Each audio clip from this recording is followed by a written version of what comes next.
Hi everyone, welcome to my channel. आज हम hand written notes के थ्रू रीनल फिजियोलॉजी की रैपिड रिवीजन करने जा रहे हैं। अगर आपको कोई भी कॉन्सेप्ट लर्न करना है या फिर इस रैपिड रिवीजन में नहीं समझ आ रहा, आपको रिवाइज चाहिए, तो आप प्लेलिस्ट में जाके और उस टॉपिक को अच्छे से पढ़िए। तो मैं तो यही रिकमेंड करूँगी कि प्लेलिस्ट में पहले पूरी रीनल फिजियोलॉजी को आप सुनो, वॉच करो वीडियोज़ को और फिर आओ रैपिड रिवीजन पे। आई एम 100% श्योर कि ये आपको एग्ज़ाम क्लियर करने के लिए, एग्ज़ाम में मार्क्स सिक्योर करने के लिए बहुत ज़्यादा हेल्पिंग होने वाली है।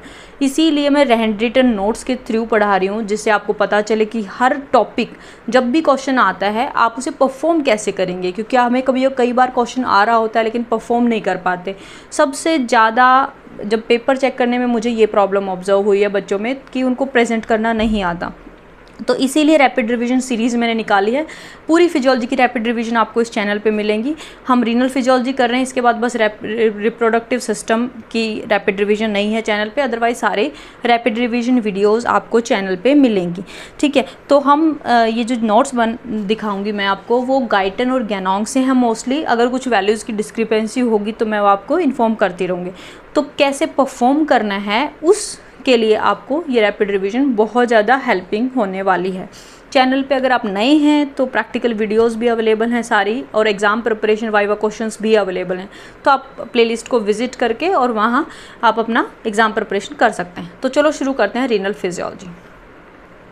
पहले मैं आपको कंटेंट दिखा दूं कि हम क्या क्या करने जा रहे हैं। तो कुछ functional anatomy, nephron type, renal circulation, juxtaglomerular apparatus, GFR उसकी regulation factors, tubular secretion and reabsorption, glucose reabsorption and renal splay, water reabsorption, counter current mechanism, acid base balance. Right, ये सारे ही बहुत ज़्यादा इंपॉर्टेंट टॉपिक हैं। Tubular secretion हो गया, counter current हो गया, एसिड बेस, ये छोड़ ही नहीं सकते आप। एसिडोसिस एल्कलोसिस का अप्लाइड पार्ट हो गया। बीपी रेगुलेशन ऑफ किडनी 100% पूछा जाता है CVS या रीनल में। Micturition reflex physiology most frequent पूछा जाता है ये भी। ठीक है, और कुछ अप्लाइड पार्ट जैसे डायूरेटिक हो गई, आर्टिफिशियल किडनी हो गई, सिस्टोमेट्रोग्राम आ जाता है, या फिर रीनल फेलियर। तो ये सब हम देखेंगे इस वीडियो में, फटाफट से देखेंगे। कोई कॉन्सेप्ट अगर रिवाइज करना है तो प्लीज़ मैं चाहूँगी प्लेलिस्ट आप विजिट करिए और फिर आइए दोबारा यहाँ पे। तो चलो शुरू करते हैं फटाफट से रीनल फिजियोलॉजी। ओके जी, तो हमारे पास दो किडनी होती हैं जो कि पेरिटोनियल कैविटी में पोस्टीरियरली प्रेजेंट होती हैं। ठीक है, हाइलम होता है सेंटर पोर्शन जहाँ से रीनल आर्टरी, वेन और लिम्फेटिक्स पास हो रहे होते हैं। किडनी का अगर स्ट्रक्चर हम देखें तो बाहर फाइब्रस लेयर फाइब्रस कैप्सूल होता है। ठीक है, और अगर हम कट सेक्शन देखें तो ये पार्ट जो है ये कॉर्टेक्स है और ये मेडुला है, जहाँ मेडुलरी पिरामिड्स है। तो पिरामिड्स में ये जो लाइनिंग है ये और कुछ नहीं होती, कलेक्टिंग ट्यूबुल और नेफ्रॉन की अरेंजमेंट होती है। ठीक है, ग्लोमुलस हमारा कॉर्टेक्स में होता है और ये हमारा नीचे की तरफ लूप ऑफ हेनले और DCT, और फिर ये CT में प्योर कर रही होती है यूरिन बना के। यूरिन प्योर होता है हमारा इन छोटी छोटी ट्यूबिंग में, जिन्हें हम बोलते हैं माइनर कैलिसेस।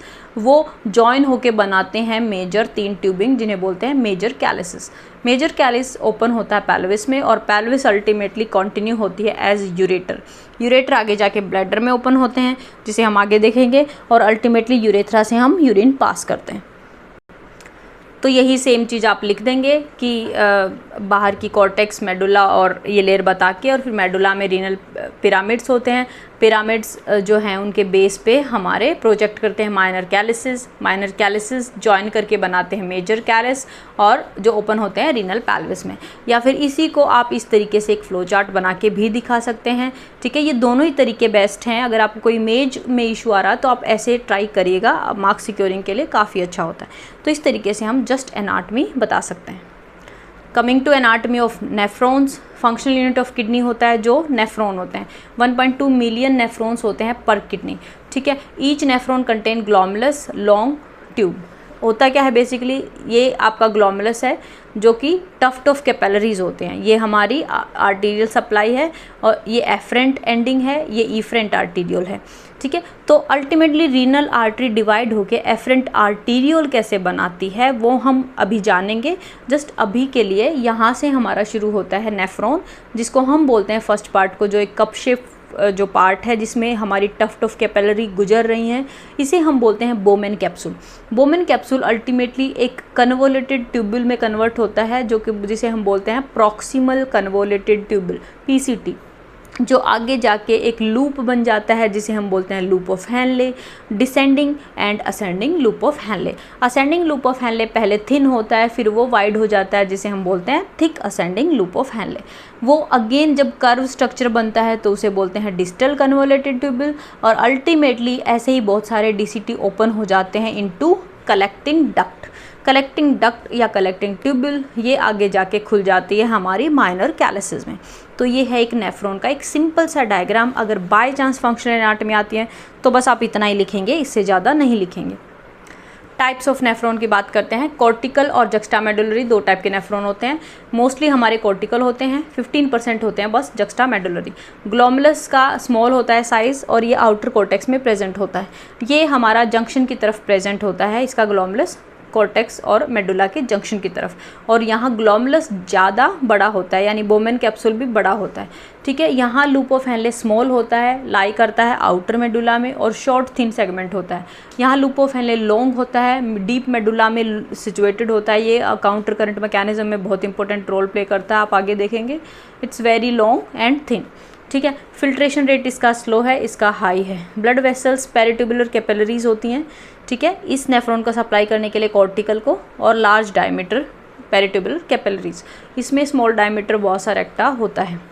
फंक्शन की अगर बात करें तो कॉर्टिकल जो मेजर नेफ्रॉन है उनका काम होता है यूरिन फॉर्मेशन, और जो हमारा जक्स्टामेडुलरी नेफ्रॉन है उनका काम होता है काउंटर करंट मैकेनिज्म, यानी यूरिन को कॉन्सेंट्रेट करना। ओके जी, अब बात करते हैं रीनल सर्कुलेशन की। सो रीनल सर्कुलेशन जब डिसेंडिंग अयोटा आ रहा होता है उससे हमारी ब्रांच आती है right left renal artery. Renal artery जब हमारे पिरामिड की तरफ जा रही होती है तो वो बन जाती है हमारी इंटरलोबार आर्टरी।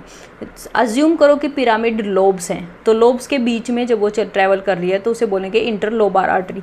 कुछ आपकी बुक्स में आपको सेगमेंटल आर्टरी भी मिलेगी, उससे जस्ट पहले वाली डिवीजन को बोलते हैं रीनल आर्टरी जब एंटर हो रही होती है किडनी में, तो पेल्विस के अराउंड घूमने से पहले उसे सेगमेंटल आर्टरी भी बोलते हैं। ठीक है, तो वो भी आप लिख सकते हैं। इंटरलोबार आर्टरी बन गई पिरामिड के साथ से जब ये गई, ओके। फिर ये आगे आके कर्व हो गई, उसको बोलते हैं आर्क शेप बना ली उसने, इसलिए उसको बोलते हैं आर्कुएट आर्टरी। जब वो आर्क शेप बना देती है, मतलब यहाँ पे एक पिरामिड है, यहाँ पे एक पिरामिड है, राइट, मेडुलरी पिरामिड। ठीक है, तो उसके ऊपर से जब ये घूम रही है तो ये आर्कुएट आर्टरी बन गई। अब उससे जब ये ब्रांच निकली एक और, यानी समझ लो ये एक लोब था, उसके छोटे छोटे हमारे पार्ट्स हैं जिसे हम लोब्यूल बोलेंगे, तो यानी इसको बोलेंगे इंटरलोब्यूलर आर्टरी, राइट। अब ये इंटरलोब्यूलर आर्टरी अल्टीमेटली बन जाती है एफरेंट आर्टीरियोल। एफरेंट ब्रांच है, afferent going to Bowman capsule, तो ये एफरेंट आर्टीरियोल बन जाती है, और यहाँ पे ये कैपिलरीज में कन्वर्ट हो जाती है, और जिसके थ्रू हमारा फिल्ट्रेशन हो रहा होता है। ठीक है, और आगे आके ये बन जाती है efferent arteriole. Efferent arteriole continue होता है आगे पेरिट्यूबुलर कैपिलरी बन के पूरे नेफ्रॉन को सप्लाई करने के लिए। ऐसे होके फिर वो पेरिट्यूबुलर वेन बन जाता है। ठीक है, जब पेरिट्यूबुलर वेन बन जाता है तो इन्हीं सेम ब्रांचेज में आके ज्वाइन करता है, और ये हमारा इंटरलोबुलर वेन, फिर आर्कुएट वेन, फिर इंटरलोबार वेन, और फिर रीनल वेन।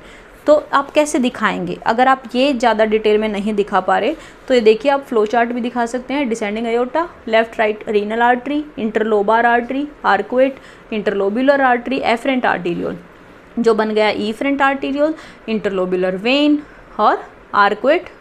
यहाँ पे इन दोनों के बीच में क्या रहेगा आपका, जो पेरिट्यूबुलर कैपिलरीज हैं, राइट। ओके, फिर arcuate when, interlobar vein and renal vein. तो अल्टीमेटली सेम तरीका है, अपोजिट साइड में वेन बन के ट्रैवल हो रहा होगा। सो ये बहुत ही सिंपल सा रीनल सर्कुलेशन। रीनल सर्कुलेशन पे हम दोबारा से आएंगे क्योंकि वो बहुत इंपॉर्टेंट है। उससे पहले हम एक बार जेजीए के बारे में जान लेते हैं। ठीक है, ये बहुत ज़्यादा इंपॉर्टेंट है, एग्जाम में बहुत ज़्यादा पूछा जाता है। What is JGA? Juxtaglomerular apparatus. Juxtaglomerular apparatus होता क्या है? अब ये हमारा एफरेंट आर्टीरियोल है, अभी हमने पढ़ा है एफरेंट आर्टीरियोल, ये बन गई कैपिलरी, और ये बन गया ईफ्रेंट आर्टीरियोल, और ये है हमारा नेफ्रॉन का पहला part which is Bowman capsule. अब बाद में जाके ये बन जाएगा पीसीटी, लूप ऑफ हेनले, और फिर डीसीटी। जब डीसीटी ये बनता है तो ये आगे से घूम के आ जाता है यहाँ पे। तो अगर हम इसका पूरा कट सेक्शन देखें तो ये डीसीटी है जो रोल होके नीचे से आया हुआ है ऊपर की तरफ, तो ये हो गया आपका डीसीटी। ठीक है, अब ये डीसीटी है तो इसका ये डीसीटी का एपिथेलियम है। ये आपका ब्लड वेसल है, तो यानी ब्लड वेसल की ये लेयर है ये वाली, राइट। तो ब्लड वेसल की जो लेयर है वो 3 लेयर होती है ना, ट्यूनिका मीडिया बीच वाली लेयर होती है जिसमें मसल होती हैं, ओके ठीक है, और ये होती है एपिथेलियल लेयर। तो होता क्या है जब ये दोनों एक दूसरे के क्लोज आते हैं, क्या क्या, डीसीटी डिस्टल कन्वोल्यूटेड ट्यूबुल और हमारा afferent arteriole, right. Afferent arteriole और डीसीटी जब एक दूसरे के नज़दीक आते हैं तो यहाँ पे ये जो बीच वाली लेयर है ये अल्टीमेटली थोड़ा सा थिकनिंग हो जाती है, कुछ मॉडिफिकेशन हो जाती हैं और यहाँ सेल की ग्रोथ ज़्यादा हो जाती है। तो ये जो हमारी मसल लेयर है ये पार्ट और हमारा जो डीसीटी है उसकी प्रोलिफरेशन बढ़ जाती है। देख रहे हो आप यहाँ पे सेल्स देख रहे हो, यहाँ पे डिफरेंट है। तो डीसीटी के सेल्स की मॉडिफिकेशन और एफरेंट आर्टीरियल की मीडिया पार्ट की मॉडिफिकेशन हो जाती है, थिक हो गई, राइट। ये दोनों थिक हो जाती हैं, मॉडिफाई हो जाती हैं। इसके बीच में कुछ सेल्स हैं जो इसको कंप्लीट करते हैं, जो कि सपोर्टिंग सेल्स हैं। तो इन तीनों को मिला के होता है जेजी या एपरेटस। सो ये है हमारा जेजी सेल, एफरेंट आर्टीरियल का जो पार्ट है वो होता है JG cell, juxtaglomerular cell, supporting cell जिनको बोलते हैं लेसिड सेल या मेसेंजियल सेल, और डीसीटी के सेल्स को बोलते हैं मैक्यूला डेंसा सेल। तो ये तीनों से मिलके बनता है जेजी। लिखेंगे कैसे, फटाफट से देख लेते हैं। तो 3 टाइप के सेल हैं, जेजी सेल जो कि मॉडिफाइड स्मूथ मसल सेल हैं, part of tunica media layer of afferent arteriole. क्या काम है इनका, ये रेनिन को यही सिक्रेट करते हैं जब भी ब्लड फ्लो कम होता है।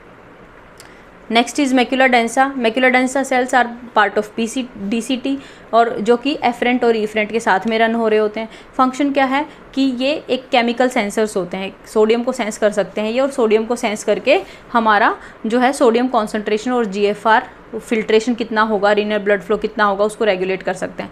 इसको बोलते हैं हम ट्यूबुलोग्लोमेरुलर फीडबैक। कैसे करते हैं, जब भी रीनल ब्लड फ्लो बढ़ेगा, जीएफआर बढ़ेगा तो सोडियम उतना ही ज़्यादा आएगा। क्यों, फिल्ट्रेट उतना ही ज़्यादा है तो सोडियम भी उतना ही ज़्यादा है डीसीटी में।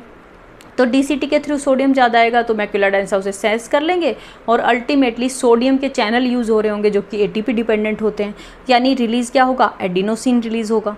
एटीपी यूज़ होगा तो एडिनोसिन रिलीज़ होगा ही, ठीक है, जो एक्ट करेगा smooth muscle cell of afferent arteriole पे और उन्हें कॉन्स्ट्रिक्ट करा देगा, ठीक है, वाया सम रिसेप्टर्स, ओके। तो इससे रीनल ब्लड फ्लो कम हो जाएगा और अल्टीमेटली सोडियम का आना भी कम हो जाएगा डीसीटी में।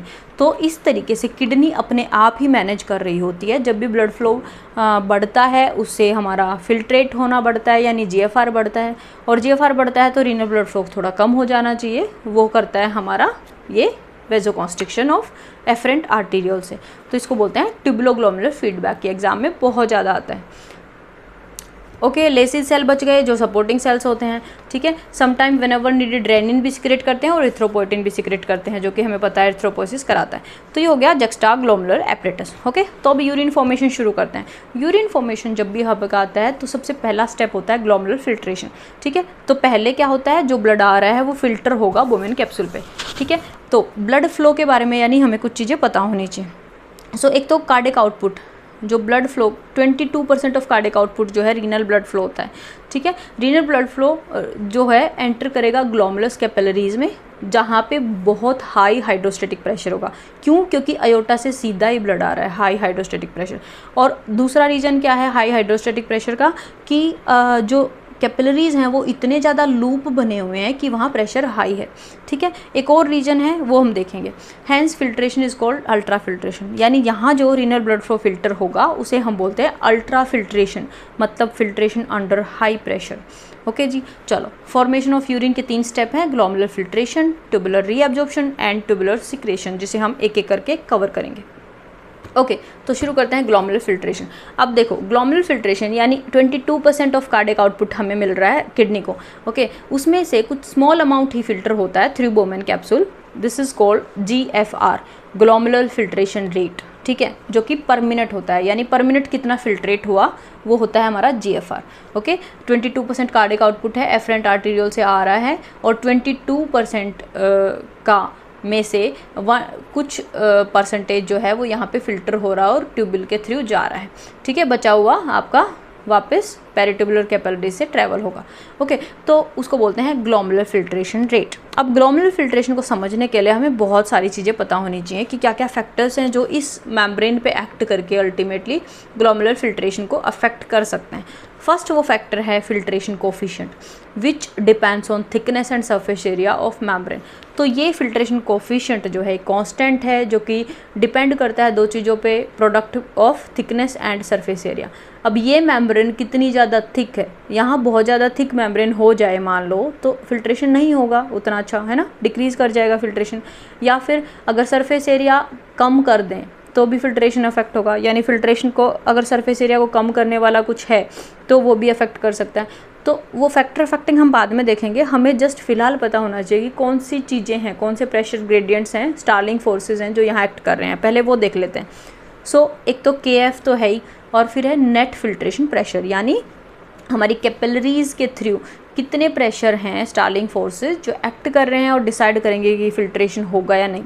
To understand this we should know the pressure acting on capillaries which regulate filtration. ठीक है, अब कौन कौन से प्रेशर्स होते हैं? एक होता है कैपिलरी प्रेशर, ग्लोमेरुलर कैपिलरी के लिए GC यूज़ करेंगे हम, और P हमारा हाइड्रोस्टैटिक होता है। ठीक है, तो PGC यानी hydrostatic pressure of glomerulus, right. Hydrostatic pressure जब भी वेसल में हाई होगा हमेशा ही फिल्ट्रेशन को फेवर करेगा वो, ओके। और ऑनकोटिक प्रेशर ऑफ ग्लोमेरुलस जो है वो हमेशा अपनी तरफ अट्रैक्ट करेगा वाटर को, यानी फिल्ट्रेशन को अपोज करेगा। ठीक है जी, okay. Hydrostatic pressure Bowman capsule का, अब कैपिलरी के साइड में क्या है, यहाँ पे बोमेन कैप्सूल, राइट। तो बोमेन कैप्सूल का जो हाइड्रोस्टैटिक प्रेशर है वो अपोज करेगा फिल्ट्रेशन को, राइट। और बोमेन कैप्सूल जो hydrostatic pressure P of Bowman capsule, right, Bowman capsule, okay. And ऐसे ही ऑनकोटिक भी है बोमेन कैप्सूल का। अब ऑनकोटिक बोमेन कैप्सूल का यानी अपनी तरफ खींचेगा, अगर यहाँ ऑनकोटिक बोमेन कैप्सूल हम लिखें तो वो अपनी तरफ खींचेगा, यानी फिल्ट्रेशन को फेवर करेगा। तो हाइड्रोस्टैटिक प्रेशर ग्लोमेरुलस और ऑनकोटिक प्रेशर बोमेन, ये दोनों ही फिल्टर कर रहे हैं, राइट। लेकिन hydrostatic oncotic pressure of glomerulus और oncotic pressure of Bowman, oncotic pressure of Bowman जो है, अच्छा ऑनकोटिक लिख दिया हमने, अब है हाइड्रोस्टैटिक की बारी। हाइड्रोस्टैटिक प्रेशर ऑफ बोमेन, वो हाइड्रोस्टैटिक हमेशा अवे करता है, हाइड्रोस्टैटिक फेवर करता है फिल्ट्रेशन, मतलब जो फ्लूइड है उसकी movement away from that area, तो यानी अपोज करता है hydrostatic pressure of Bowman and oncotic pressure of glomerulus, ये दोनों अपोज करेंगे, राइट। तो इस तरीके से हमें इन प्रेशर का डिफरेंसेस पता होने चाहिए। तो हम इनको यूज़ कैसे कर सकते हैं, क्योंकि हमें नेट फिल्ट्रेशन निकालना है। तो नेट फिल्ट्रेशन का फॉर्मूला क्या है कि कौन से फेवर कर रहे हैं, फेवर कर रहे हैं hydrostatic pressure of glomerulus and oncotic pressure of tubule और आपका बोमेन कैप्सूल। ठीक है, और प्रिवेंट कौन कर रहा है filtration, oncotic pressure of glomerular capillary and hydrostatic pressure of Bowman capsule. अब इनको यूज़ कैसे करेंगे फॉर्मूला में वो देख लेते हैं। सो नेट फिल्ट्रेशन क्या होगा कि दोनों का हाइड्रोस्टैटिक का डिफरेंस माइनस दोनों का ऑनकोटिक का डिफरेंस, क्योंकि हाइड्रोस्टैटिक ही हमेशा फेवर करता है फिल्ट्रेशन को, तो उसी को आगे लेंगे। ठीक है, तो ये मान लो कोई वैल्यूज़ हैं, मान लो 45, 10 ऐसे ही कोई वैल्यूज़ रख दी, तो हम उन दोनों का डिफरेंस देख लेंगे और इन दोनों का डिफरेंस देख लेंगे और आपके पास एक आंसर आ जाएगा। बट वैल्यूज़ आपको कौन सी दिखानी है, ये वैल्यूज़ मैंने जानबूझ के लिखी हैं क्योंकि ये AKGN की वैल्यूज़ हैं, तो ये करेक्ट वैल्यूज़ नहीं है, ये मैं नहीं यूज़ करनी, right. So hydrostatic pressure of capillary होता है हमारा 60, राइट, माइनस आपका hydrostatic pressure of Bowman and oncotic pressure of Bowman. Okay जी, तो ये हमारा हाइड्रोस्टैटिक प्रेशर ऑफ बोमेन होता है 18, तो ये ब्रैकेट क्लोज हो गई, minus oncotic pressure of glomerulus is 32 minus oncotic pressure of बोमेन। हमें पता है प्रोटीन जो है वो फिल्टर नहीं होते, जब फिल्ट्रेशन की बात आती है तो वहाँ पे सिर्फ प्लाज्मा फिल्टर हो रहा होता है, तो प्रोटीन फिल्टर नहीं होते, तो ऑनकोटिक प्रेशर हो गया 0। तो इसे अगर निकाल लें हम तो ये दोनों माइनस वाले हो गए, 60 माइनस 18 माइनस 32। ठीक है जी, तो ये आ गया हमारा 60 minus 50 is equal to 10। Okay, तो आंसर सेम है, नेट फिल्ट्रेशन प्रेशर आ गया हमारा 10 mmHg। 10 mmHg का क्या मतलब है कि अगर एक वेसल है तो उसका फिल्ट्रेशन फेवरिंग जो नेट प्रेशर है वो है 10 mmHg, यानी 10 mmHg पॉजिटिव का मतलब ये है कि फिल्ट्रेशन होगा। ओके, तो चलो यानी अब GFR निकालते हैं, ग्लोमेरुलर फिल्ट्रेशन रेट, हम निकाल सकते हैं इन दोनों ही चीज़ों से जो हमने पढ़ी हैं, यानी फिल्ट्रेशन कोफिशिएंट और नेट फिल्ट्रेशन प्रेशर। इन दोनों को मल्टीप्लाई करते हैं तो GFR आ जाता है हमारा 125 ml पर मिनट। ये कांस्टेंट है, वैल्यू है इसकी जो हमने जस्ट पुट की है। ओके जी, मेजर कैसे करेंगे GFR को? अब मेजर करने के लिए क्या है, वो सब्सटेंस यूं का यूं बाहर निकल जाना चाहिए हमारा यूरिन में, अगर वो फ़िल्टर हुआ है। अगर मान लो उसके साथ कुछ मेटाबॉलिज्म हो गया, उसको यूज़ कर लिया किडनी ने, तो कोई फ़ायदा नहीं उस सब्सटेंस को यूज़ करने का। तो यानी उस सब्सटेंस का कुछ कंडीशंस हैं जो मेट होनी चाहिए अगर हम उस सब्सटेंस को यूज़ करना चाह रहे हैं टू मेजर GFR। ठीक है, तो क्या क्या होगा? एक तो वो फ्रीली फिल्टर्ड हो, एक वो सिक्रेट ना हो, कोई सिक्रेशन ना हो रहा हो। मतलब सिक्रेशन और रीअब्जॉर्प्शन क्या होता है बेसिकली, ये हमारा रीनल ट्यूबुल है।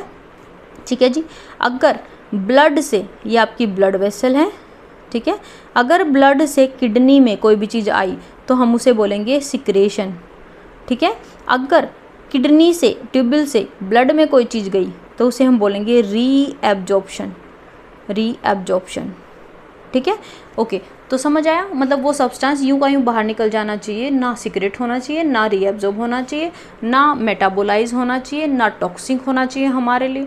ओके, तो ये कंडीशन है उस सब्सटेंस के लिए। 100% जो इसको परफेक्टली फॉलो करता है वो हो इन्यूलिन। ओके, तो यानी इन्यूलिन क्लियरेंस टेस्ट जो है वो यूज़ करते हैं हम GFR को कैलकुलेट करने के लिए। और क्रेटिनिन जो है वो हम मोस्ट फ्रिक्वेंटली यूज़ करते हैं। तो यानी इन्यूलिन जो है वो 100% मेट करता है, यानी गोल्ड स्टैंडर्ड है इन्यूलिन। लेकिन इन्यूलिन बहुत कॉस्टली भी पड़ता है, फिजिबल भी नहीं है और बाहर से देना भी पड़ेगा। क्रिएटिनिन हमारे अंदर ही बन रहा होता है, तो क्रिएटिनिन है most frequently used test, creatinine clearance test. Okay जी, बट ये थोड़ा सीक्रेट होता है, तो यानी जो अमाउंट आएगा वो थोड़ा सा ज़्यादा आएगा। अब मैं क्या अमाउंट की बात कर रही हूँ वो देख लेते हैं। तो GFR क्या होता है? GFR अगर हम बोल लें कि वो सब्सटेंस यूं का यूं बाहर निकल गया, तो अगर हम मान लें intake should be equal to output. ठीक है, इनपुट और आउटपुट इक्वल होने चाहिए। हम अगर इनपुट और आउटपुट की बात करें तो ऑब्वियसली हम ये भी लिख सकते हैं कि यहाँ पे GFR यानी flow of the blood into plasma में जो कॉन्सेंट्रेशन है सब्सटेंस की, सेम यूरिन के साथ कर लेते हैं, फ्लो ऑफ यूरिन इनटू जो कॉन्सेंट्रेशन है यूरिन में उस सब्सटेंस की, तो वो भी इक्वल होने चाहिए। तो इसकी बजाय हम यही चीज़ें लिख देते हैं, GFR यानी blood flow into x substance की कॉन्सेंट्रेशन इक्वल टू यूरिन का फ्लो इनटू उस सब्सटेंस की यूरिन में कॉन्सेंट्रेशन। सिंपल है, राइट? ठीक है, तो अगर GFR को हम कैलकुलेट करें तो ये आपका नीचे चला जाएगा। तो फॉर्मूला क्या बन जाएगा हमारा? फॉर्मूला बन जाएगा कि यूरिन का फ्लो इनटू यूरिन में कॉन्सेंट्रेशन डिवाइडेड बाय प्लाज्मा में प्लाज्मा की कॉन्सेंट्रेशन। तो आपका ये फॉर्मूला बन जाएगा आपका किसी भी चीज़ के लिए। अगर यूरिन में इन्यूलिन देख रहे हो तो ये दोनों जगह इन्यूलिन आ जाएगा। अगर यूरिन में क्रिएटिनिन देख रहे हो तो CR लिख देना यहाँ पे, ठीक है। या फिर कोई और सब्सटेंस जो PH होता है, पैरा अमाइनो हिपायरिक एसिड, अगर वो देख रहे हो तो फिर यहाँ पे PH आ जाएगा। फॉर्मूला सेम रहेगा सबके लिए। तो अगर मान लो ये वैल्यू पुट करके देखो, इन्यूलिन की वैल्यू ये पुट करके देखी हमने, ठीक है, और इन्हीं वैल्यूज़ को जब पुट किया तो देखो यूरिन में इन्यूलिन आया है 35, तो 35 लिख दिया। फ्लो है यूरिन का 0.9, तो 0.9 लिख दिया।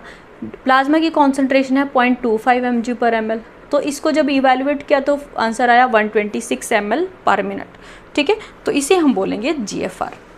ओके जी, क्रिएटिनिन में ये 140 के करीब आता है क्योंकि थोड़ा सा क्रिएटिनिन सिक्रेट हो जाता है, ठीक है। एक और है PAH, पैरा अमाइनो हिपेरिक एसिड। वो हमारा क्या होता है, वो जो रीनल ट्यूब्यूल से कुछ % फिल्टर नहीं होता जैसे GFR होता है। हमारा जो टोटल ब्लड फ्लो है, हमारा टोटल ब्लड फ्लो का सिर्फ कुछ % GFR की तरह फिल्टर हो रहा होता है। लेकिन व्हाट इफ़ अगर जितना भी प्लाज्मा आया है वो सारा ही फिल्टर हो जाए, तो PH उसमें एक स्पेशल कैटेगरी होती है, PH, जो कि पूरा का पूरा प्लाज्मा का अमाउंट फिल्टर हो जाता है। यानी क्लियरेंस जो है उस PH का 90% है। GFR तो 20% के करीब होता है अप्रोक्स, लेकिन वो सब्सटेंस PH जो है वो 90% बाहर निकल जाता है। तो हम उसे GFR का इंडिकेटर नहीं मानते बल्कि ब्लड फ्लो का इंडिकेटर मानते हैं, प्लाज्मा फ्लो का इंडिकेटर मानते हैं। तो PH is use to estimate renal plasma flow and renal blood flow. अगर इसके बारे में आपको जानना है तो आप प्लेलिस्ट में जाके विजिट कर सकते हैं, clearance test. Okay, factor affecting GFR बहुत ज़्यादा इंपॉर्टेंट क्वेश्चन है, हमेशा पूछा जाता है एग्जाम में। तो देखते हैं। तो एक तो हमेशा कोई अगर फॉर्मूला पढ़ रहे हो ना, तो एक बात मान लो, बस फॉर्मूला के सारे फैक्टर्स को ले लो, वो सारे फैक्टर अफेक्टिंग ही होंगे। तो अब देखो, खुद सोचो, आपका KF है यानी फिल्ट्रेशन कोफिशिएंट, यानी ये डिपेंड करेगा सरफेस एरिया पे। सरफेस एरिया ज़्यादा होगा तो जीएफआर ज़्यादा होगा। थिकनेस पे डिपेंड करेगा, थिकनेस ज़्यादा होगी तो जीएफआर कम होगा, है ना। हाइड्रोस्टेटिक प्रेशर जो फेवरिंग है हमारा, ये और ये फेवरिंग प्रेशर ज़्यादा होंगे तो जीएफआर ज़्यादा होगा, अपोजिंग प्रेशर ज़्यादा होंगे तो जीएफआर कम होगा। तो अल्टीमेटली हमें इन्हीं को बस एक्सप्लेन करना है, ठीक है। तो देख लेते हैं। सो KF which depends on surface area and thickness.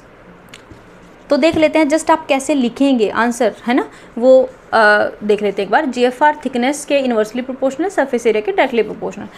Hydrostatic pressure की अगर बात करें कैपिलरी के, तो डायरेक्टली प्रोपोर्शनल रहेगा क्योंकि फेवर करता है फिल्ट्रेशन को। Higher renal blood flow, higher is hydrostatic pressure and higher is GFR. Oncotic pressure की अगर बात करें तो वो इन्वर्सली प्रोपोर्शनल होता है जीएफआर के। जितने कम प्रोटीन, ठीक है, प्रोटीन जितने ज़्यादा होंगे उतना ही कम जीएफआर होगा, ऑनकोटिक उतना ही ज़्यादा होगा। प्रोटीन की डेफिशिएंसी में उल्टा हो जाएगा। ऑनकोटिक बोमेन का 0 होता है तो प्रोटीन फिल्टर ही नहीं होते क्योंकि, तो उसके ऊपर डिपेंड ही नहीं करेगा।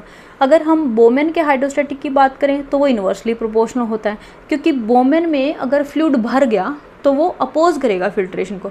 और बोमेन में फ्लूइड कब भरेगा, जब यूरेटर ऑब्स्ट्रक्शन या कोई स्टोन हो गए मान लो, तो यूरिन ऊपर की तरफ ही कलेक्ट होता जा रहा है ना। तो बोमेन में ही ट्यूबुल के अंदर ही यूरिन भर गया, राइट, ओके।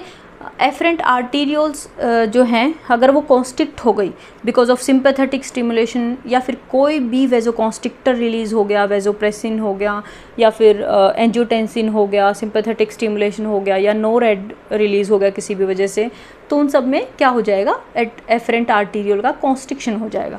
अगर आने वाला ब्लड फ्लो वही वेसल कॉन्स्ट्रिक्ट होगी तो ब्लड फ्लो कम हो जाएगा, तो जीएफआर तो कम होना ही है, राइट।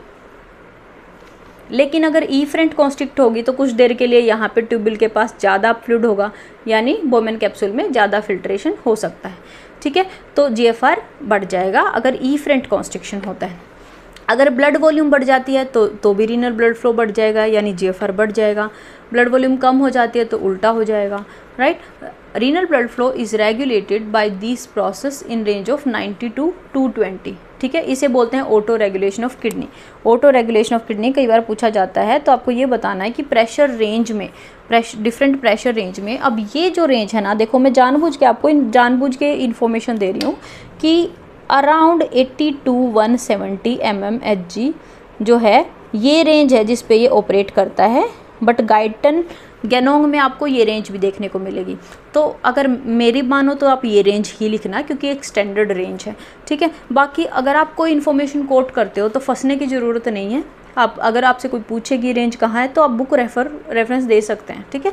तो ऑटो रेगुलेशन क्या है कि इस प्रेशर रेंज में हमारी किडनी अपना ब्लड फ्लो रेगुलेट कर पाती है वाया सम मैकेनिज्म, वो हम पढ़ेंगे, तो उसे बोलते हैं ऑटो रेगुलेशन, ठीक है। तो अब समझ आया, आप इस तरीके से सारा एक्सप्लेन करके जैसे मैंने लिखा है और इस तरीके से एक डायग्राम बना के और स्टिमुलेटिंग इनहिबिटिंग लिख के और आप मार्क्स अच्छे सिक्योर कर सकते हैं।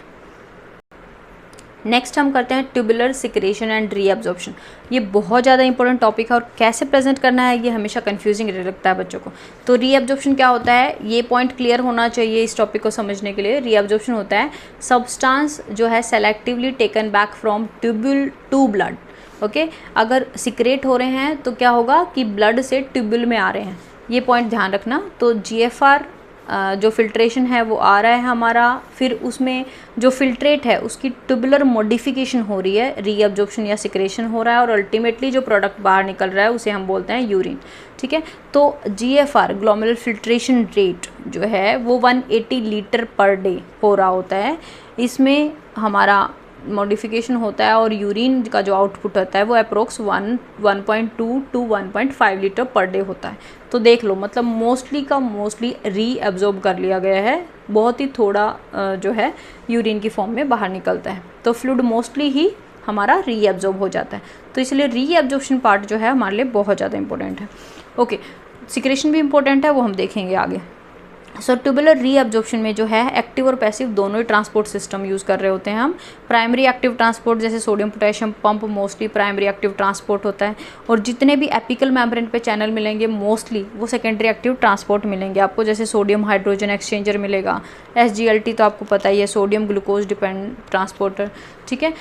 जो पैसिव ट्रांसपोर्टर है वो बल्क फ्लो में जा रहे हैं, यानी सोलवेंट ड्रैग जो हम पढ़ेंगे, पानी के साथ जो सोल्यूट ट्रांसफ़र हो रहे हैं वो पैरासेलुलर रूट से जा रहे हैं 2 सेल के बीच में से, ट्रांससेलुलर रूट से जा रहे हैं थ्रू सेल, ठीक है। पैसिवली जा रहे होते हैं हमारे, जैसे ग्लूकोज हो गया, अमाइनो एसिड हो गए, ग्लूकोज के लिए पैसिव और एक्टिव दोनों होता है, ठीक है। कैल्शियम मैग्नीशियम होता है, कैल्शियम के लिए कुछ एक्टिव ट्रांसपोर्ट भी अवेलेबल होता है।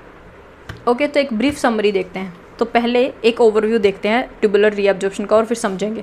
तो ये हमारी एक ट्यूबुल है और हमारी जो मेन रीअब्जॉर्प्शन हो रहा होता है वो PCT में हो रहा होता है। यहाँ 65% NaCl, पोटेशियम, बाइकार्ब और वाटर रीअब्जॉर्प्शन हो रहा होता है, और 100% ग्लूकोज और यूरिया का रीअब्जॉर्प्शन हो रहा होता है। 40 to 50% यूरिया भी यहाँ पे रीअब्जॉर्ब हो जाता है।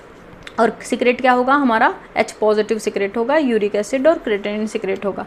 लूप ऑफ हेनले में यहाँ पे सिर्फ पानी ही, वाटर ही रीअब्जॉर्ब हो रहा होता है सिर्फ, ये सोल्यूट के लिए इम्पर्मेबल है, और यहाँ पे सोल्यूट के लिए, ये वाटर के लिए इम्पर्मेबल है। यहाँ पे सोल्यूट जो रीअब्जॉर्ब हो रहे होते हैं 25% के करीब, ये वेरी कर सकता है 20 to 25% के करीब NaCl, और पोटेशियम यहाँ पे सिक्रेट हो रहा होता है।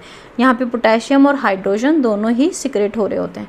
ओके, फिर बात आती है DCT की। DCT में पोटेशियम हाइड्रोजन सिक्रेट हो रहे होते हैं, और NaCl, कैल्शियम मैग्नीशियम, बाइकार्ब जो है रीअब्जॉर्ब हो रहे होते हैं। कुछ अमाउंट यहाँ भी बाइकार्ब का रीअब्जॉर्ब होता है। तो जो हमारा असेंडिंग लूप ऑफ हेनले और DCT ये मोस्टली कॉमनली बिहेव करते हैं एक जैसा, वो हम आगे देखेंगे।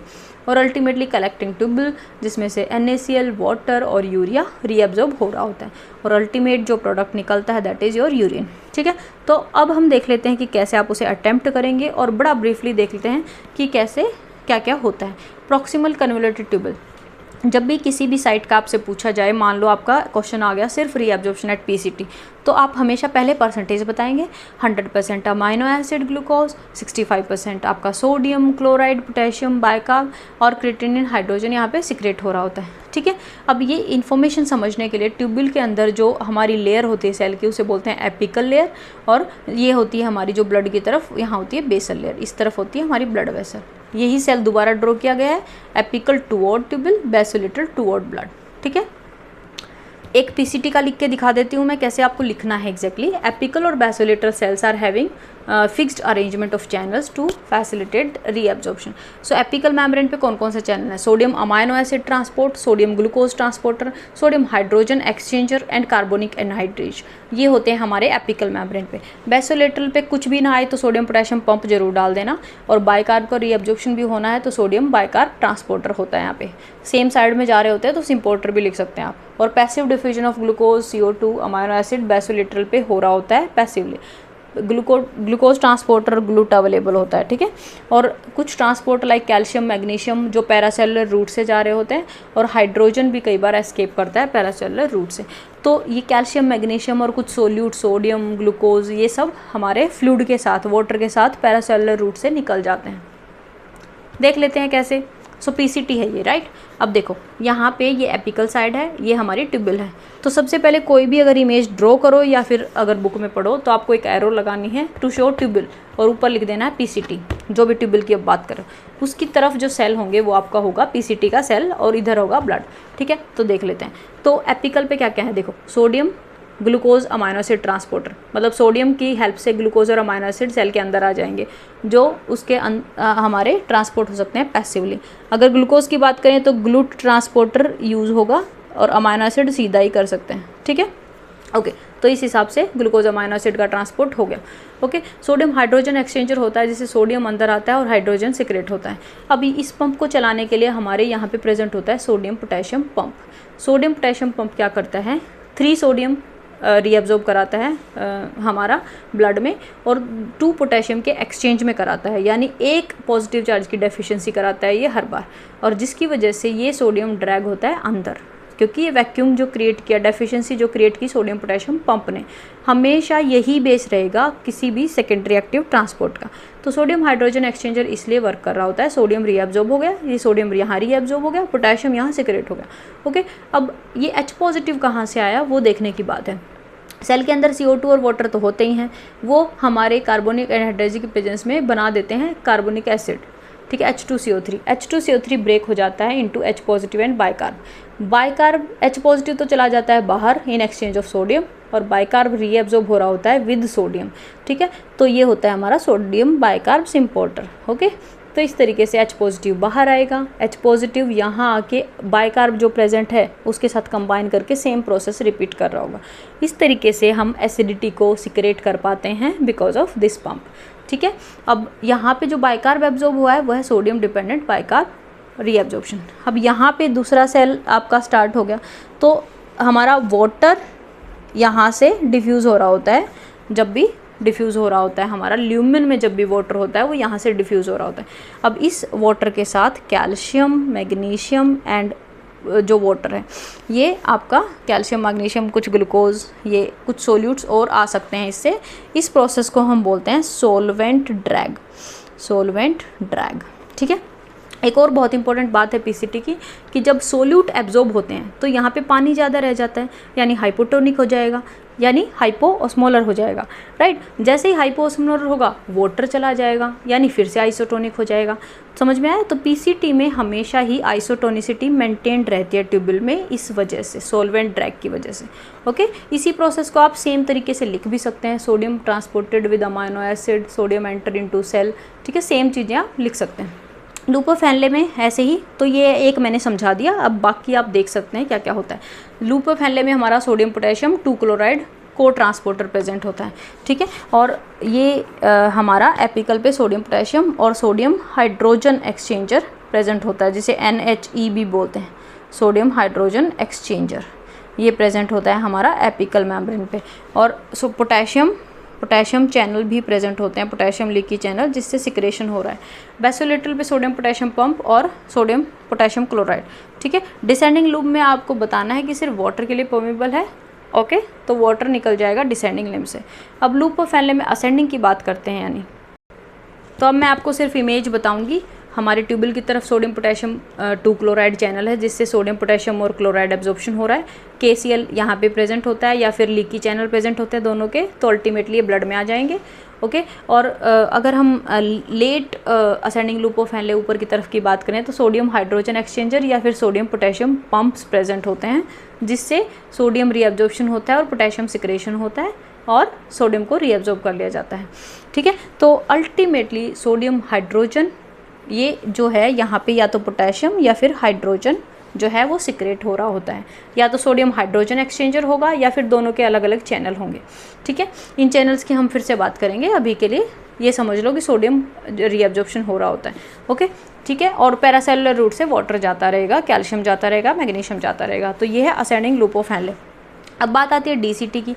अब DCT में क्या होता है? DCT ये आपकी ल्यूमन है, माइंड इट, ध्यान रखना, जस्ट अपनी पहचान के लिए एक एरो लगा देना, ठीक है। तो DCT में हमारा सोडियम क्लोराइड चैनल है, सोडियम पोटेशियम क्लोराइड की बजाय, तो सोडियम क्लोराइड एब्जॉर्ब हो जाएंगे और सोडियम पोटेशियम पंप तो है ही प्रेजेंट, ठीक है, ताकि ये काम कर सके, और पोटेशियम लीकी चैनल प्रेजेंट है, तो पोटेशियम यहाँ पे सिक्रेट हो जाएगा, ठीक है। और सेम सोडियम हाइड्रोजन एक्सचेंजर भी प्रेजेंट होता है यहाँ पे H पॉजिटिव को सिक्रेट करने के लिए। तो ये हो गया हमारा DCT। अब ये जो है अर्ली DCT है, इसलिए मैंने सोडियम हाइड्रोजन एक्सचेंजर नहीं दिखाया। तो अब हम बात करते हैं लेट DCT और कलेक्टिंग ट्यूब्यूल, जो एक जैसे बिहेव करते हैं, उनका कैसे है रीअब्जॉर्प्शन। ये है हमारा DCT, लेट DCT या CT, ये एक तरीके से ही बिहेव करते हैं। अब होता क्या है, बेसिकली सोडियम हाइड्रोजन एक्सचेंजर है हमारा एपिकल मेम्ब्रेन पे, और सोडियम पोटेशियम पंप या सोडियम हाइड्रोजन एक्सचेंजर है बेसोलेटरल मेम्ब्रेन पे। अब इन सेल्स को हम बोलते हैं प्रिंसिपल सेल। दो टाइप के सेल यहाँ आपको बताने हैं, एक होता है प्रिंसिपल सेल, ठीक है, और दूसरा होता है हमारा intercalated I cell, intercalated cell, ठीक है। Intercalated cell acid base balance के लिए ज़रूरी होते हैं, और प्रिंसिपल सेल इनएक्ट चैनल्स होते हैं, जो हमने भी पीछे देखे, सोडियम चैनल, राइट। तो ये हमारा सोडियम हाइड्रोजन एक्सचेंजर अगर है तो ये H पॉजिटिव में सिक्रेशन कराएगा। तो ये होता है हमारा आपका इंटरकैलेटेड सेल। प्रिंसिपल सेल्स जो होते हैं वो क्या होते हैं, इनैक चैनल प्रेजेंट होते हैं, इनैक चैनल और पोटेशियम चैनल प्रेजेंट होते हैं, ये होते हैं प्रिंसिपल सेल का पार्ट। और बेस पे आपका सोडियम पोटेशियम प्रेजेंट है ही, तो सोडियम पोटेशियम डेफिशिएंसी क्रिएट करेगा और इनैक चैनल से सोडियम अंदर आ जाएगा, ठीक है, और वो एब्जॉर्ब हो जाएगा। तो ये जो चैनल हैं ये आपके होते हैं हमारे प्रिंसिपल सेल। अब ये प्रिंसिपल सेल टारगेट क्यों होता है हमारे लिए, क्योंकि एल्डोस्टेरोन इन्हें स्टिमुलेट कर पाता है। एल्डोस्टेरोन सोडियम पोटेशियम पंप को स्टिमुलेट करता है, जिससे इनैक चैनल से सोडियम और ज़्यादा रीअब्जॉर्ब हो रहा होता है। तो अल्टीमेटली इसीलिए बोलते हैं aldosterone stimulates sodium reabsorption, okay. और इसी वजह से पोटेशियम और हाइड्रोजन जो है सिक्रेट हो रहे होते हैं हमारे डीसीटी और सीटी में। कलेक्टिंग ट्यूबल के लिए सेपरेटली क्या लिखें, वाटर रीअब्जॉर्प्शन आपको बताना है कैसे आपका जो है वाटर ट्यूबल से एक्वापोरिन चैनल के थ्रू हमारा ब्लड में जा रहा होता है, जो कि ADH बेस्ड होता है वाटर रीअब्जॉर्प्शन। ये हम आगे देखेंगे कि कैसे करता है ADH। Basically number of aquaporin channel apical surface पे वो बढ़ा देगा, जिससे वाटर रीअब्जॉर्ब हो रहा होगा।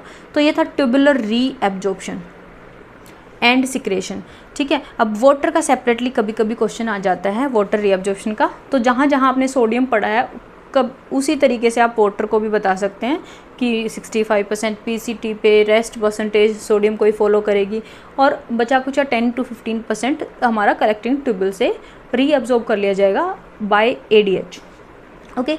बाकी क्वेश्चन कभी कभी ये पूछ लेते हैं ओब्लिगेटरी वाटर रीअब्जॉर्प्शन और फैकल्टेटिव क्या होता है। ओब्लिगेटरी होता है कि जो PCT में सोल्यूट्स के को बेसिकली सॉल्वेंट ड्रैग जो हमने पढ़ा था कि PCT में जहाँ जहाँ सोल्यूट जाएंगे वो वाटर को फॉलो करेगा।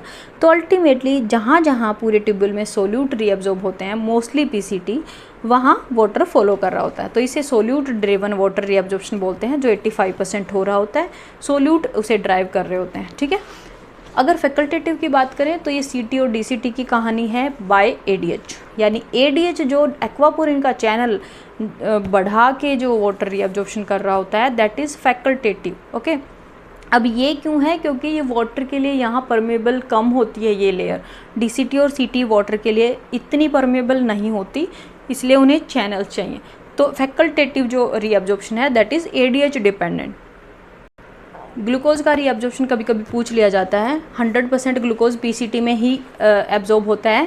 एपिकल मेम्ब्रेन पे SGLT और बेसोलेटल मेम्ब्रेन पे ग्लूट ट्रांसपोर्टर प्रेजेंट होते हैं, ठीक है। सोडियम पोटेशियम पंप प्रेजेंट होता है बेसोलेटल मेम्ब्रेन पे, तो हम दोबारा नहीं देखेंगे इसे, बट ये पूछा जाता है कि ट्रांसपोर्ट मैक्सिमम क्या होता है when filtered load which is solute filtered in tubule exceeds the capacity of carrier protein, यानी जितना फिल्टर हुआ है उतने ट्रांसपोर्ट प्रोटीन्स ही नहीं है हमारे पास, तो उसे हम बोलते हैं Tmax। Normally glucose don't appear in urine, why, because when filtered load exceed capacity of tubule to reabsorb glucose basically exceed.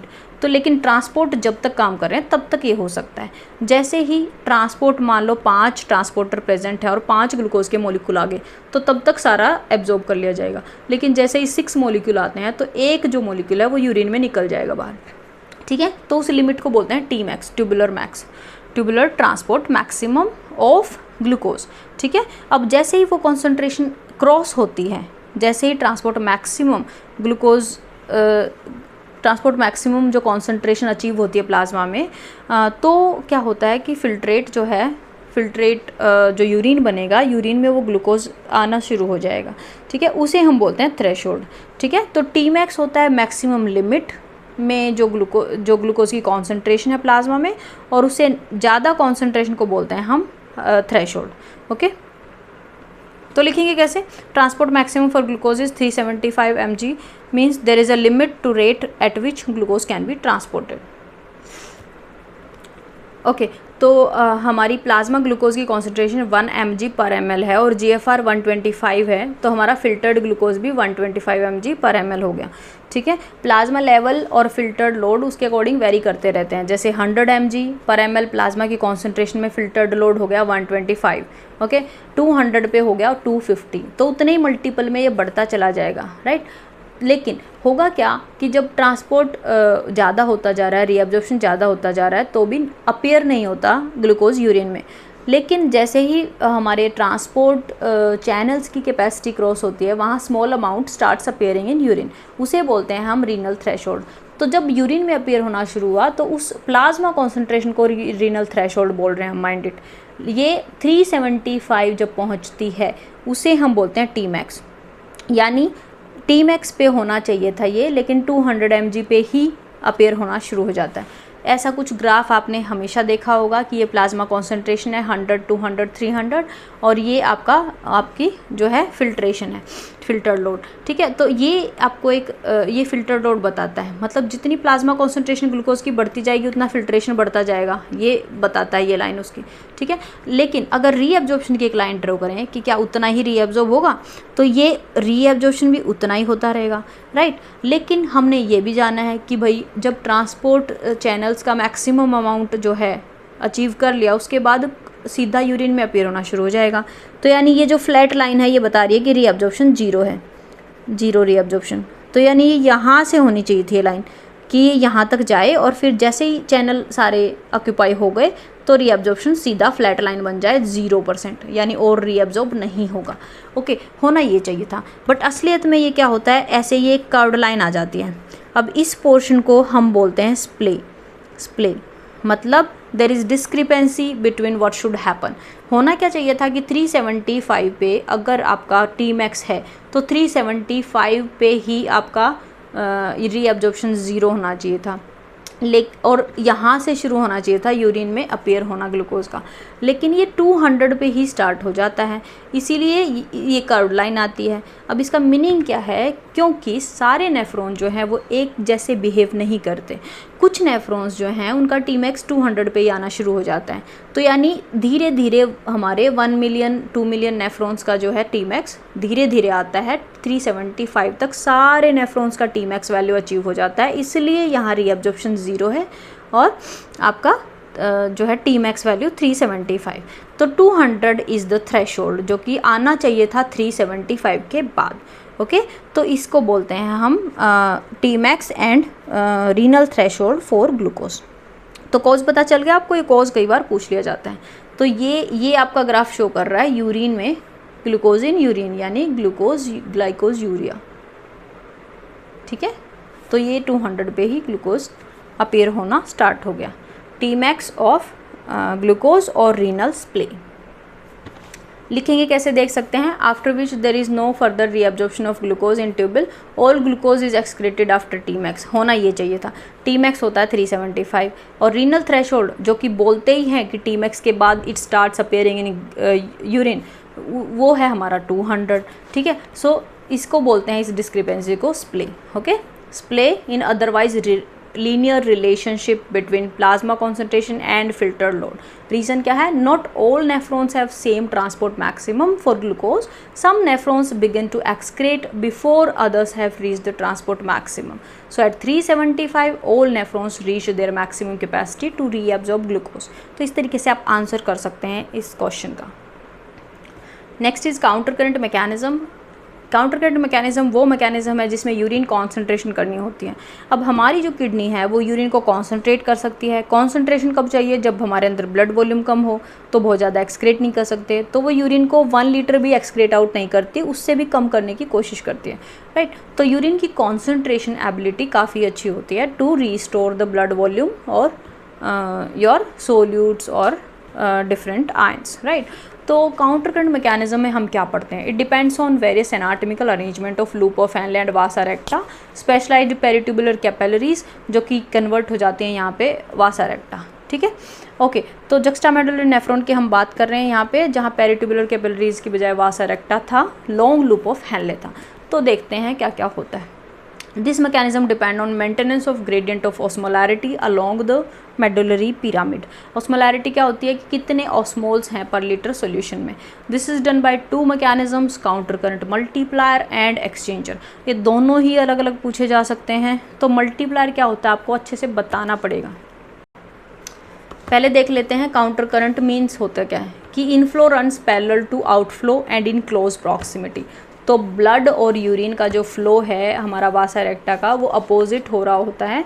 वासा रेक्टा मतलब असेंडिंग लूप ऑफ हेनले के साथ डिसेंडिंग वासा रेक्टा जो है वो बहुत इंपॉर्टेंट रोल प्ले कर रहा होता है, अपोजिट डायरेक्शन में रन हो रहे होते हैं, इसलिए बोलते हैं काउंटर करंट मैकेनिज्म। मल्टीप्लायर क्या होता है, इस लूप ऑफ हेनले जो है क्रिएट कर रहा होता है एक ऑस्मोटिक ग्रेडियंट इन मेडुला, ठीक है, इंक्रीज कर रहा होता है ऑस्मोलैरिटी को।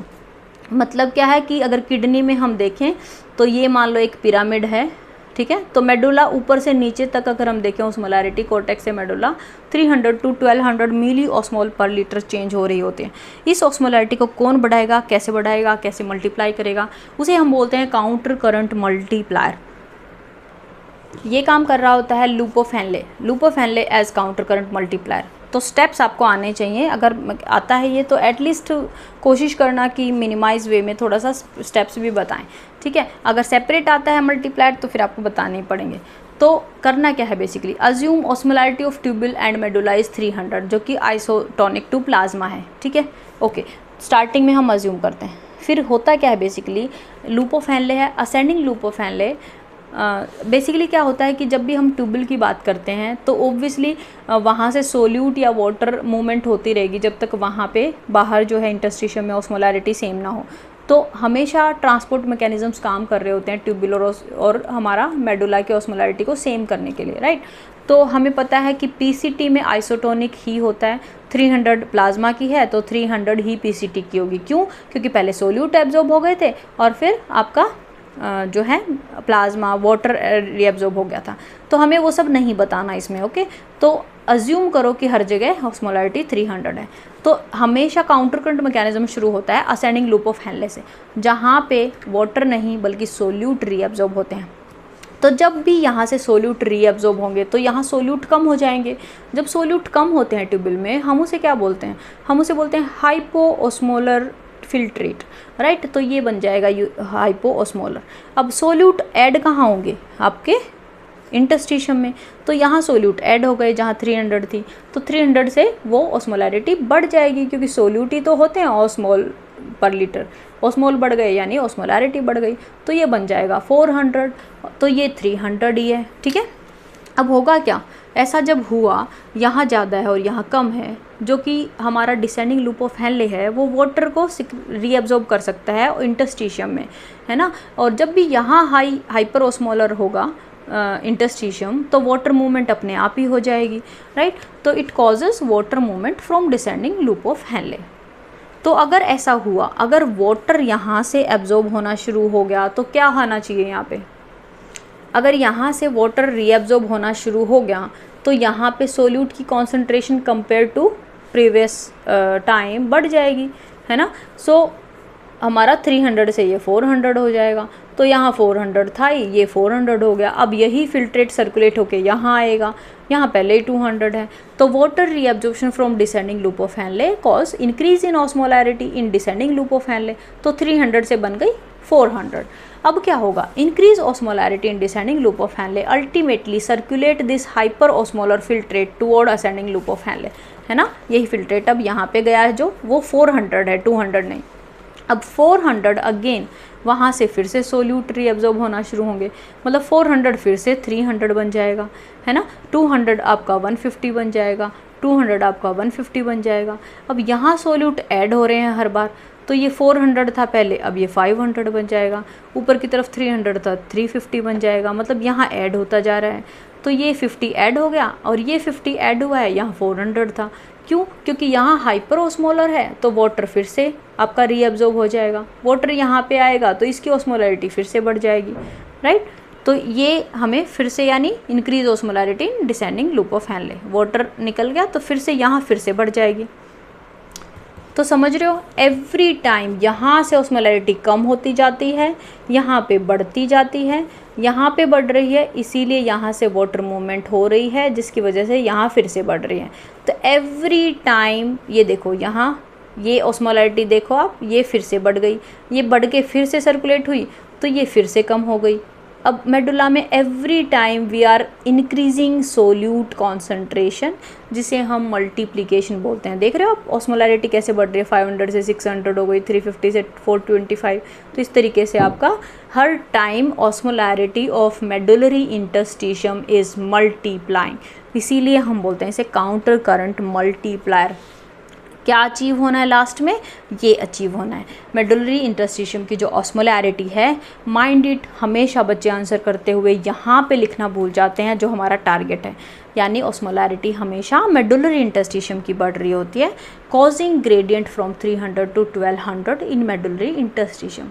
अब हमें क्यों चाहिए ये, अगर यहाँ पे हाइपर ऑस्मोलर इंटरस्टिशियम होगा तो यहाँ पे हमारी सीटी है, ये डीसीटी बन के सीटी कलेक्टिंग ट्यूबुल बनेगी, वहाँ से एडीएच डिपेंडेंट वाटर का रीअब्जॉर्प्शन हम कर सकते हैं, उसी को हम बोलते हैं कॉन्सेंट्रेशन ऑफ यूरिन, राइट।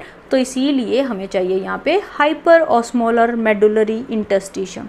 तो ये काम कौन करता है, जो क्रिएट करता है मेडुलरी इंटरस्टिशियम को हाइपर ऑस्मोलर कौन बनाता है, this is counter current multiplier, जो कि होता कौन है, लूप ऑफ हेनले।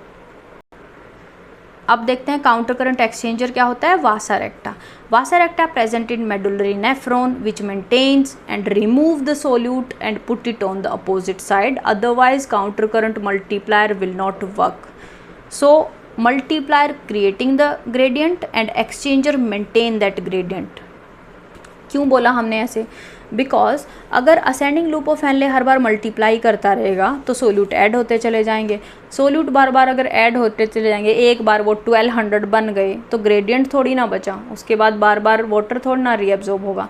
तो यानी कोई ऐसा चाहिए जो इस सोल्यूट को क्लियर करता रहे वहाँ से। Who will clear this extra salt to create that gradient between tubule and interstitium? It's vasa recta.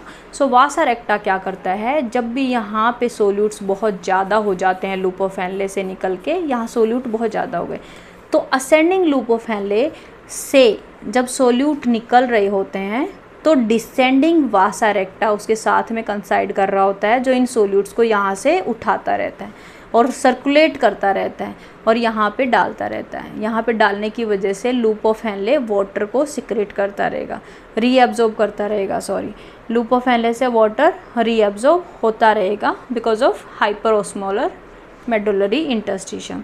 तो हमारा वासा रेक्टा जस्ट इन सोल्यूट को पिक करने का काम करता है, it takes that solute and maintain that osmolarity gradient. तो ऐसे ही वासा रेक्टा जो है वो ट्रांसफ़र करता है इन सोल्यूट को with slow flow to descending loop of Henle. तो जब डिसेंडिंग लूप ऑफ हेनले आता है वहाँ पे असेंडिंग सेगमेंट आ जाता है वासा रेक्टा का, अल्टीमेटली सॉल्ट विल तो यहाँ पे सोल्ट होंगे जिसकी वजह से डिसेंडिंग लूप ऑफ हेनले से वाटर जो है वो रीअब्जॉर्ब होगा, stimulate water reabsorption from descending loop of Henle and the cycle continue.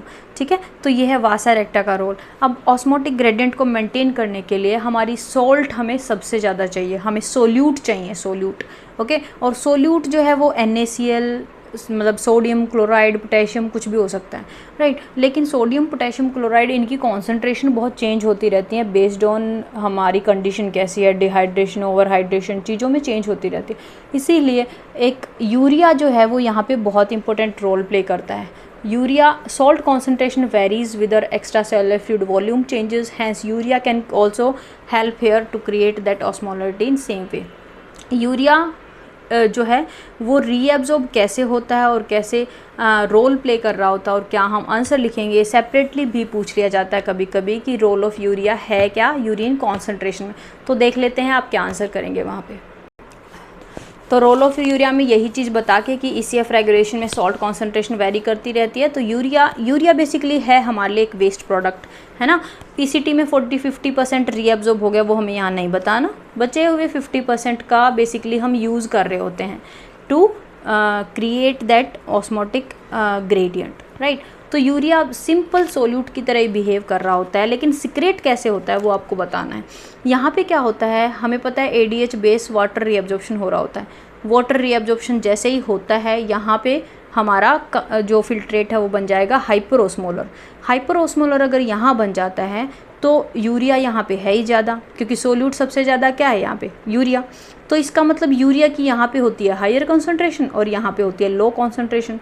तो वाटर की वजह से यहाँ पे एक ग्रेडियंट बन जाता है यूरिया का, जिसकी वजह से फैसिलिटेटेड डिफ्यूजन हो रहा होता है यूरिया का to interstitium using urea transporter 1 to 4। ठीक है, इसीलिए यूरिया यहाँ पे ऐड होता जाता है और मेडुलरी ऑस्मोटिक जो ग्रेडियंट है उसको मेंटेन करता है। Basically hyper osmolar medullary interstitium बना रहा होता है यूरिया। अब यहाँ पे अगेन यूरिया को भी उठाने वाला कोई चाहिए, तो वासा रेक्टा तो ये रोल प्ले कर ही रहा होता है। साथ में यूरिया यूटीबी ट्रांसपोर्टर जो हैं प्रेजेंट होते हैं, वो असेंडिंग लूप ऑफ हेनले और डिसेंडिंग के लास्ट में इस यूरिया को ड्रॉप करते रहते हैं और ये रीसर्कुलेट होता रहता है। इसको बोलते हैं हम यूरिया रीसाइक्लिंग। ओके, तो यूरिया रीसाइक्लिंग आपको बतानी बहुत ज़्यादा ज़रूरी है। अब देख लेते हैं वासा रेक्टा का अगेन रिलेशन सेम वे में। तो ये इमेज है, कोशिश करना हर क्वेश्चन में इमेज बनाने की। तो इसी तरीके से यूरिया वासा रेक्टा भी इसे पिकअप करता रहता है यूटीबी ट्रांसपोर्टर से, और ऐसे ही यूरिया जो है वो जो हमारा एक्सचेंजर है उसके थ्रू हेल्प करता रहता है। अल्टीमेटली वो ग्रेडियंट मेंटेन करने का काम करता है urea. This diagram is showing urea recycling into tubule and vasa recta maintain that concentration of urea to maintain medullary osmotic gradient. ठीक है, तो ये था role of urea in urine concentration. अब आता है role of ADH in counter current mechanism. अब कहाँ सीक्रेट होता है एडीएच, कहाँ एक्ट होता है, वो होता है लेट डीसीटी और सीटी पे। ठीक है, इंक्रीज करता है ये वाटर का रीअब्जॉर्प्शन, माइंड इट सिर्फ वाटर का रीअब्जॉर्प्शन। ये इंक्रीज करता है नंबर ऑफ एक्वापोरिन चैनल्स।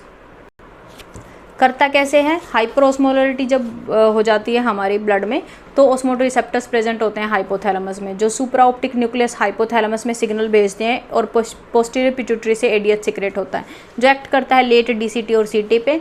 वहाँ पे V2